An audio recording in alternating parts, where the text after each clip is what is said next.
It's an event that brings together people with ideas to shape the future of Texas. I feel, as so many other people are feeling, that the stakes are higher than they've ever been before. From politicians to policymakers, activists, and authors, the Texas Tribune Festival aims to spark conversations about the issues that affect you. We believe that a weekend spent talking about the priorities of our state and the priorities of our country is a weekend well spent. We take a closer look at what to expect from Trib Fest and how you can take part. Hello and thank you for joining us for State of Texas. I'm Phil Prazen. Some of the biggest names in politics will be in Austin this week for the Texas Tribune Festival. The annual event has become an essential stop for key players in Texas politics and also for people on the national political stage. We are an official partner of the festival, which kicks off Thursday in downtown Austin. Texas Tribune co-founder and CEO Evan Smith joins us now. Thanks so much for joining us. Hi, Phil. Thank you very much. So, you know, I love this festival, but what is going to be different, bigger, better this year than the years past? Well, I'm glad to hear you love the festival. That's one person down. I have to get a couple more. What's different about this festival is that year over year, and this is by design, the festival grows. It grows in size. It grows in ambition. It grows in scope.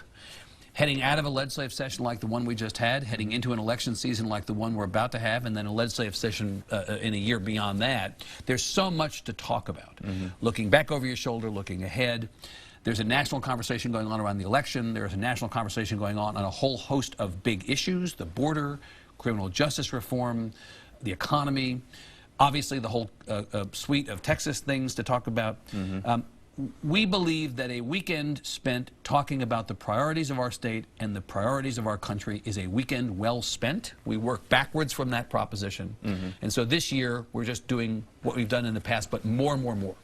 And in the last couple of years, Texas has been getting more competitive, R versus D. Sure. And, you know, when you have big names like you have this year, like Speaker Pelosi, many presidential candidates, is Texas getting easier to sell to these folks to come here? Well, interestingly, it's never been hard to sell on the Democratic side. You know, I always joke that I have to import Democrats to Texas because we really don't have any Democrats here. Of course, that's not true, but everybody in power is a Republican here. And so in some ways, to achieve balance, you have to reach outside the state. There aren't really Democrats in office, and so you want to have office holders, you got to get Democrats somewhere else. The reality is, number one, the state is more competitive than it's been. I don't know that the state is competitive. It's just more competitive. Honestly, Phil, it could hardly be less competitive than it's been. But the second thing is, for every Speaker Pelosi at this festival, there's a Congressman Jim Jordan or a Congressman Mark Meadows, two of the stars of the House Freedom Caucus, two of the most conservative members of Congress. One of the features of this festival, we hope over the years, is balance politically, because the reality is we want both sides reflected, listened to, represented. We want people in the audience who have different political points of view to find something to like and to dislike all across this program. So it's 460 or more people who speak. You should find, if you're an individual who comes to this event, something to like and something to dislike all across the program. There are some free events, too. Can you talk, There's a bunch of free events, right. Can you talk a little bit about what is free, and then also how do you decide what's free and what's not free? Right. So there's a ticket price that you pay. It's a very, very modest price to come to the entire festival. If you're a student or an educator, if you work for a nonprofit, if you work for the government, there's a discounted price for you. But if you don't want to pay, on Thursday, there are a whole bunch of podcast recordings that are free to attend, and particularly on Saturday, we close Congress Avenue from just south of 11th Street all the way down to 7th Street. There are going to be 4 tents full of free programming. We call this Open Congress, our free festival within a festival. And I mean, you might have 60 things to choose from over the course of the entire festival that have no cost associated with them, for the simple reason that we believe more people coming to things like this, better to have more people in a conversation, better for Texas, better for all of our community. Last question for me is just, so I love watching these long-form interviews because as people in the medium, I know that they're going to, a lot of politicians say what they want to say and then they try and get out. Yeah, we don't let them get away, right, that's it. We hold them accountable, right. For 45 minutes, for an hour. They can't, if they get up, everybody would notice. No, they can't get away. Is it hard to convince someone to do that? It's hard to convince some people. I mean, there are some people who never want to be in the position of being forced to answer questions. But the reality is, if you get into public office or you run for office, you hope to get into public office, you understand that you're going to have a certain amount of scrutiny on everything that you do and say, and that you're going to be made to answer for the things that you intend to do or not do. Everybody on stage who's a public official represents you and me and everybody else. taxpayer dollars are spent on the work they do. They have to be held accountable by journalism. That's what you do. That's what we do. That's what this festival does. And just one more time, it's not too late to register for the festival. It starts Thursday in downtown Austin, and you can find details at hashtag TribFest19. Evan Smith, thanks for joining us. Thank you, Phil. All right, appreciate it. Take care. Keeping the country safe from foreign terrorism. How an expert panel is bringing insight to a free TribFest event. The last time Wendy Davis ran for office, she lost badly. You want to be able to look them in the eye and say, I know we can win this, and I know we can win this seat. Now she's back and running for Congress, and she's taking the lessons from the last campaign to make this one different.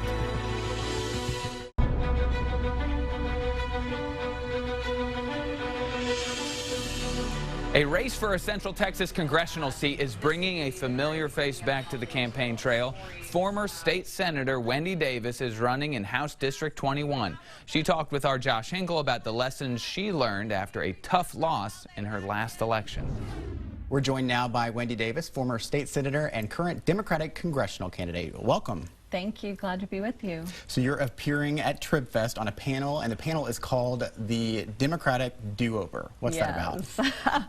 It'll be featuring candidates who have run for office before, talking about, I guess, what we learned from past experiences, why we're running again. And I think, you know, a question a lot of candidates get asked who have run and not met the goals that they set in front of them, you know, why do you think you can do it this time? And we certainly do, and I'm super excited about this particular race. Yeah, for those of you that don't remember, Wendy Davis ran for governor in 2014. Right. You had a lot of momentum when it started out, but you ended up losing by double digits to Governor Abbott. What do you think about you've learned since then, and what are you going to bring differently to your campaign now? Yeah, I mean, that was a tough climate, let's face it. But, you know, where we find ourselves today, we have so many people who are feeling like Washington, D.C. is just not listening to the lived experiences, their real life concerns that they have, whether we're talking about health care, whether we're talking about the environmental concerns that they have, the ability to afford a living, the ability to retire with security after a lifetime of hard work. And as I've been traveling the district, and now that I have the perspective that I have as a grandmother of a 3- and 1-year-old granddaughters, I feel, as so many other people are feeling, that the stakes are higher than they've ever been before. And it means a whole lot to people to have you coming out to their communities, talking to them about the issues that are top of mind and top of heart, and simply letting them know that you will be an ear and you will take what they tell you to Washington and make it your fight. And I think too often people are feeling that the fights that are happening there just aren't reflective of the things that really matter to them. Many people probably remember you standing there on the Senate floor for many, many hours filibustering a bill that would have blocked, you know, many things that have to do with women's health and abortion. It temporarily was successful and then, you know, came back. And I just wondered, do you feel like that issue is still a big issue in today's climate?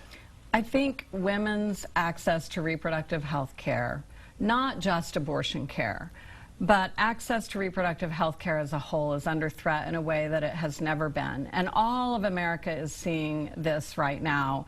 The defunding of Planned Parenthood under Title X by kind of putting them in a stranglehold position on that. That happened in Texas in 2011, much sooner than it happened nationally. And we saw clinics, healthcare clinics closing all over our state, none of which were providing abortion care. Over 80 clinics closed, and estimated in excess of 100,000 women lost the only care that they had in a state where we have the highest number and the highest rate of uninsured people in the country.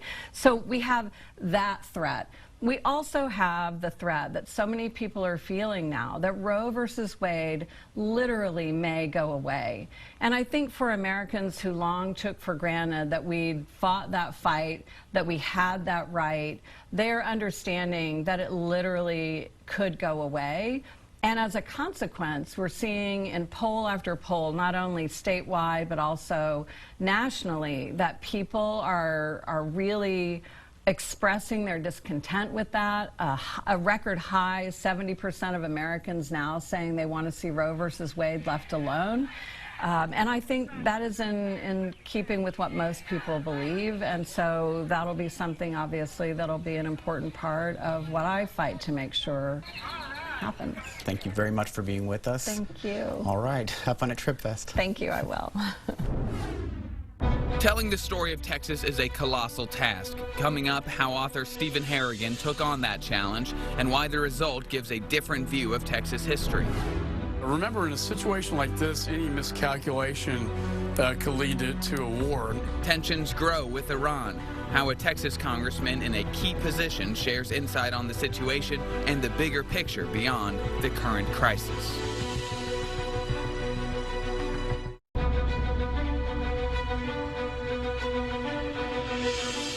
The changing nature of threats to the country is bringing new questions about how we should approach homeland security. And at TribFest, the Texas congressman will share his insight into the risk and response moving forward. And joining us now is Congressman Michael McCall, Republican from Austin. Thank you so much for joining us today. I appreciate it. Thanks, Phil. It's good to be here. So let's just first start on, you were going to be at the Texas Tribune Festival on a panel called The Threat Assessment. What kind of topics are you going to cover? What are the threats today that we need to be worried about? Well, I'm honored to join my friend and former Secretary of Homeland Security, Jay Johnson, who I worked with when I was Chairman of Homeland Security. And I think we're going to talk a lot about the threats at the time he was Secretary and I was Chairman, that being Al-Qaeda, ISIS, the Caliphate, but now the sort of growing threats that we're seeing from foreign nation adversary states like Russia, China, Iran, and North Korea. And obviously, right now, the situation with Iran is getting very, very dicey, to say the least.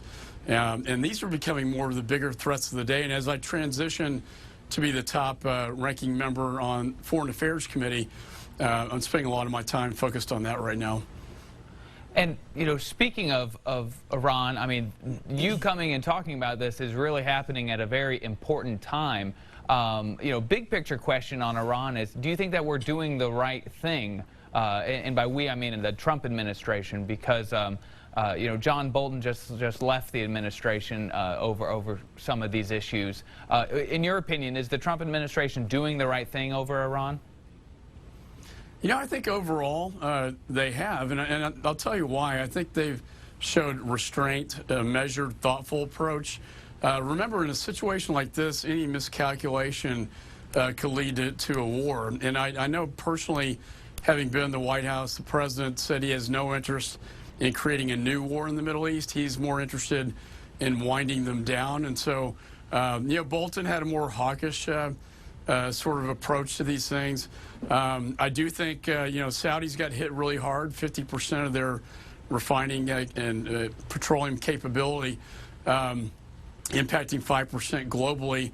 However, there were no U.S. military assets that were hit by this. And so I think what they plan to do is have both our intelligence community and the Saudis sort of make the case to the United Nations Security Council as to what really happened. And in my assessments and my briefings, this was an attack by Iran in the southwest region, both missile and drone attack on 50% of the petroleum refinery capabilities in Saudi. It's a direct act of war on Iran. And now the question is, what should be the response to that? Best case scenario, how does this end? Because we already have a lot of sanctions on Iran. We have already kind of pressured them in ways militarily and economically. How is this going to end? Well, I think the president would tell you, if he has the world community behind him, to bring Iran really to its knees in a position where he can negotiate a better deal than the the Iran deal, the JCPOA. And that would be a nuclear-free Iran without ballistic missile capability and without a terror organization. And so that is ideally, I think, the end result that everybody's hoping for. And I do like the measured approach, because just like the Cuban Missile Crisis with President Kennedy, I think, we saw back then one miscalculation could have ended up in a very disastrous result in a nuclear nightmare, and he was able to avoid that. And I think that's really what's on the mind of the president, is how can I get to an end that is more peaceful than starting a new war. And then I think we want to work with our European partners and the United Nations Security Council to bring this to a peaceful end. But make no mistake, this was an act of war. And we will not tolerate Iran's aggression. I think the red line here is if any American soldier is killed, that's a red line for the president. And another red line is if Iran continues their nuclear capability such to deliver a nuclear weapon, that would be a red line as well. I appreciate your time, sir. Yeah, thanks, Phil. Appreciate it. A new twist on telling the story of Texas. It's a more inclusive, it's a broader story, a story about women as much as it is about men. Up next, writer Stephen Harrigan gives insight on taking a different approach to Texas history and why it could change the way we look at the Lone Star State.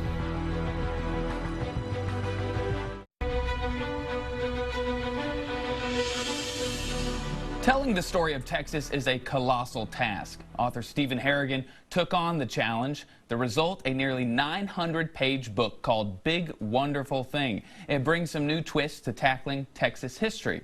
And Stephen Harrigan, the author of Big Wonderful Thing, joins us today. Thanks so much. Thanks for having me. So the first thing people are going to notice is this is pretty big. I noticed that too as I was writing it. The pages kept accumulating, but there's, it's the whole history of Texas, so there's a lot of that happening, and so it took a while to do it, and took a lot of pages to do it. How long did it take you? About 6 years, off and on, but mostly on.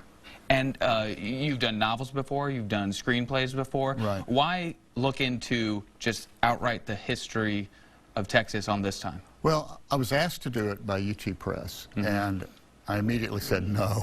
That's just too big. I can't take that on. But the more I thought about it, the more I thought, all my life I've been interested in history. Most of my life, since I was 5, I've lived in Texas. And so I began to question why I would not want to do this, because I had written so much about Texas history for Texas Monthly and in the historical fiction I'd written that I finally couldn't stop myself. It was just too tempting. Yeah. And it was a big project, but I'm glad I did it. One review of it called it woke history of Texas. Have you seen that? People will have different opinions of what woke is, but how did you approach it differently from other history books that you've seen? Because the history of Texas has been done before many times. Many times, and done very well many times. And I don't know that I'm any more woke than anybody else. I mean, come on, you look at me.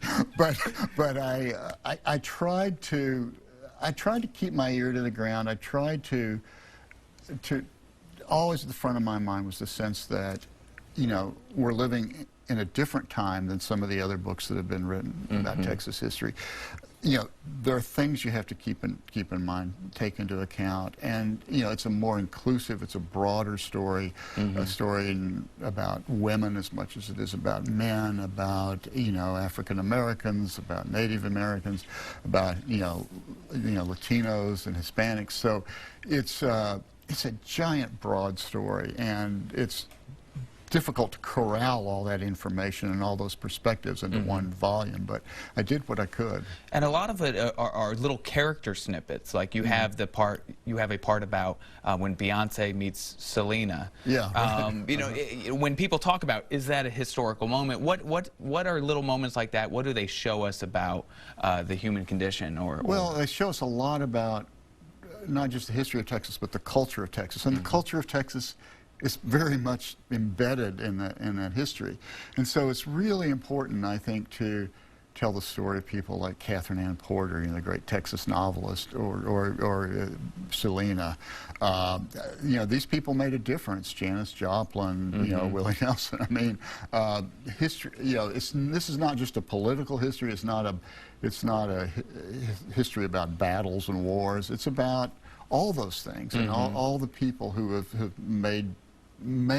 helped create what is, for better or worse, a Texas identity. So you're going to be also part of the Texas Tribune Festival, part of the free open Congress part of it. Right. Somebody comes to see you. What do you hope they get out of your discussion there? Well, my discussion, I'm going to have a discussion with H.W. Brands and with S.C. Gwynn, Bill Brands and Sam Gwynn, who are both fantastic writers and historians, and Emily McCall from Texas Monthly is going to moderate that. And I just think it'll be fun. I just hope people will enjoy a conversation about writing history and what it takes to do that, and what the pitfalls are, and what the joys and sorrows of it are. Nice. Well, Stephen Harrigan's new book, Big Wonderful Thing. Thanks so much for joining us. Thank you. Really great to be here. You can still buy tickets for Trib Fest or just check out the free stuff on Congress Avenue. It all starts Thursday in downtown Austin. You can find details at #TribFest19. And thank you again for joining us for State of Texas. I'm Phil Prazen. We'll be back next week to bring you an in-depth look at Texas politics.